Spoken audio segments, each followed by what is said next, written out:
ఓం శాంతి. October పత్రపుష్ప్ నిమిత్త teachers మరియు సర్వ బ్రాహ్మణ కుల భూషణులైన సహోదర సహోదరీలకు బాప్దాద మరియు దాదీల శుభ ప్రేరణలు. వ్యర్థం నుండి ముక్తులై మన్మనాభవ మంత్రం యొక్క స్వరూపులుగా కండి, అప్పుడు మనసా సేవ చేయగలరు.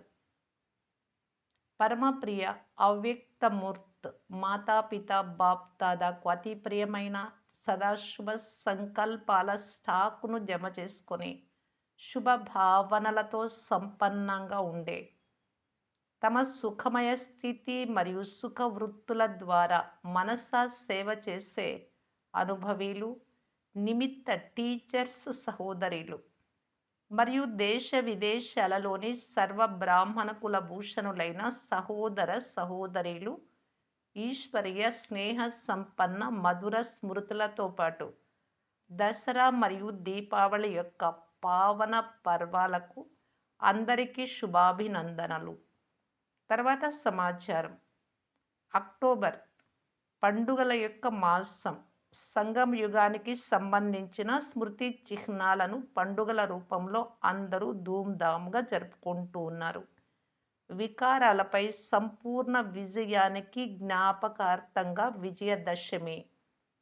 తర్వాత నవంబర్లో దీపావళిని స్మృతి చిహ్న పండుగగా,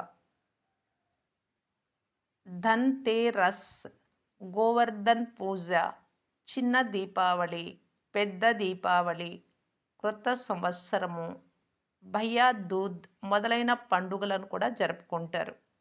మనమంతా వీటన్నింటి ఆధ్యాత్మిక అర్థం తెలుసుకొని ఉత్సాహ ఉల్లాసాలతో ఉంటూ పరస్పరము అభినందనలను తెలియజేసుకుంటూ అందరి నోటిని మధురంగా చేస్తాం. మధురమైన దీప్ రాజ్ బాబా జ్ఞాన నూనెను వేసి అందరి ఆత్మ దీపాలను వెలిగించారు. మేల్కొన్న దీపాలైన మీరు అనేక దీపాల జ్యోతులను వెలిగించి దీపావళిని జరుపుకుంటారు. పాత చౌపడాను సమాప్తం చేసి క్రొత్త చౌపడాను ప్రారంభిస్తారు. లోపల మూలలను స్వచ్ఛంగా శుభ్రంగా చేసి శ్రీ లక్ష్మిని ఆహ్వానిస్తారు. ఈ విధంగా అనేక రహస్యాలతో నిండిన సంగం యుగ స్మృతి చిహ్న పండుగలన్నింటికీ మీకు కోటి కోటి శుభాకాంక్షలు. ఇప్పుడు సమయానుసారం బాబా చెప్తున్నారు, పిల్లలు సర్వాత్మల జ్యోతిని వెలిగించటానికి స్వయాన్ని శుభభావన, శ్రేష్ట కామన, శ్రేష్ట వృత్తి మరియు శ్రేష్ట వైబ్రేషన్స్తో సంపన్నంగా తయారు చేసుకోవాలి. లైట్ హౌస్ మైట్ హౌస్గా కండి. మీ సుఖమయ సుఖస్వరూప స్థితి ద్వారా మనసా సేవలు అనుభవిగా కండి. మనస్సు బుద్ధిని వ్యర్థం యోచించటం నుండి ముక్తి చేసుకోవాలి, విడుదల పొందాలి. మన్మనాభవ మంత్రం యొక్క సహజ స్వరూపంగా కండి. మీ మనసా శక్తి యొక్క దర్పణం మాటలు మరియు కర్మ. ఎవరి మనస్సు శక్తిశాలిగా శుభ్రంగా ఉంటుందో స్వచ్ఛంగా, వారి మాటలు మరియు కర్మలు స్వతహాగా శక్తిశాలిగా శుద్ధంగా మరియు శుభభావన కలిగినవిగా ఉంటాయి. ఇప్పుడు అభ్యాసం అనే ప్రయోగశాలలో కూర్చొని యోగ శక్తి యొక్క ప్రయోగం చేయండి.